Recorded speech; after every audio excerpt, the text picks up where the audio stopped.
Bismillahirrahmanirrahim. Assalamualaikum warahmatullahi wabarakatuh. Hadirin dan hadirat yang sama-sama dirahmati Allah Subhanahu wa taala.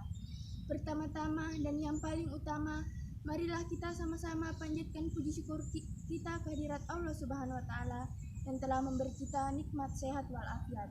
Selawat dan salam tak lupa pula kita kirimkan kepada baginda Nabi Muhammad SAW yang telah membawa kita dari alam kegelapan menuju ke alam yang terang benderang ini. Berdirinya saya di sini ingin menyampaikan sebuah kultum singkat yang berjudul Perjalanan Isra Mi'raj Nabi Muhammad. Isra Mi'raj adalah peristiwa yang agung, yaitu Allah Subhanahu wa taala memberikan keistimewaan pada Nabi Muhammad SAW untuk melakukan perjalanan mulia bersama malaikat Jibril mulai dari Masjidil Haram Makkah menuju Masjidil Aqsa Palestina. Kemudian dilanjutkan dari Masjidil Aqsa menuju Sidratul Muntaha untuk menghadap Allah Subhanahu wa taala sang pencipta alam semesta. Sebagaimana firman Allah Subhanahu wa taala dalam surat Al-Isra ayat 1 yang artinya, Maha suci Allah yang telah memperjalankan hambanya pada suatu malam dari Masjidil Haram ke Masjidil Aqsa yang telah kami berkahi sekelilingnya agar kami perlihatkan kepadanya sebagian dari tanda-tanda kebesaran kami. Sesungguhnya dia adalah Maha mendengar lagi Maha melihat. Nabi melakukan perjalanan Isra Mi'raj dengan mengendarai burak dengan diantar oleh malaikat Jibril hingga langit dunia. Kemudian terdapat pertanyaan, siapa ini? Jibril menjawab, Jibril. Siapa yang bersamamu? Jibril menjawab, Muhammad. Selamat datang, sungguh sebaik-baiknya orang yang berkunjung adalah engkau, wahai Nabi. Di langit dunia ini, Nabi bertemu dengan Nabi Adam alaihissalam. Jibril menunjukkan bahwa Nabi Adam adalah bapak dari para nabi. Nabi Muhammad mengucapkan salam kepada Nabi Adam alaihissalam.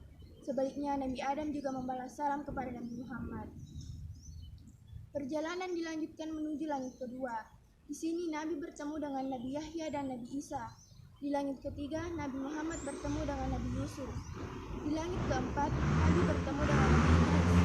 Di langit kelima, Nabi bertemu dengan Nabi Harun. Di langit keenam, Nabi Muhammad bertemu dengan Nabi Musa.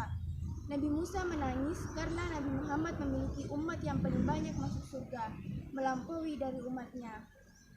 Dan terakhir di langit ketujuh, Nabi Muhammad bertemu dengan Nabi Ibrahim alaihissalam. Setelah itu, Nabi menuju Sidratul Muntaha, tempat Nabi bermunajat dan berdoa kepada Allah Subhanahu wa taala. Kemudian Nabi naik menuju Baitul Maqmur, yaitu Baitullah di langit ketujuh yang arahnya lurus dengan Ka'bah di bumi. Di Baitul Maqmur, Nabi Muhammad bertemu dengan Allah Subhanahu wa taala. Allah mewajibkan kepada Nabi untuk melaksanakan salat fardu sebanyak 50 rakaat setiap hari. Nabi menerima dan kemudian kembali pulang.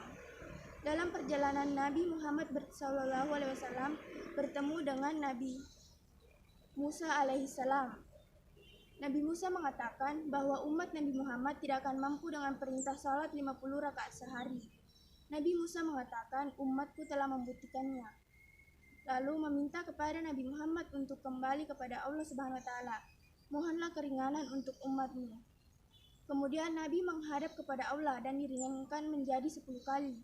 Kemudian Nabi Muhammad kembali kepada Nabi Musa dan Nabi Musa mengingatkan sebagaimana yang pertama. Kembali Nabi menghadap Allah hingga 2 kali dan akhirnya Allah mewajibkan salat 5 waktu. Nabi Muhammad kembali pada Nabi Musa. Nabi Musa tetap mengatakan bahwa umatmu tidak akan kuat, wahai Muhammad.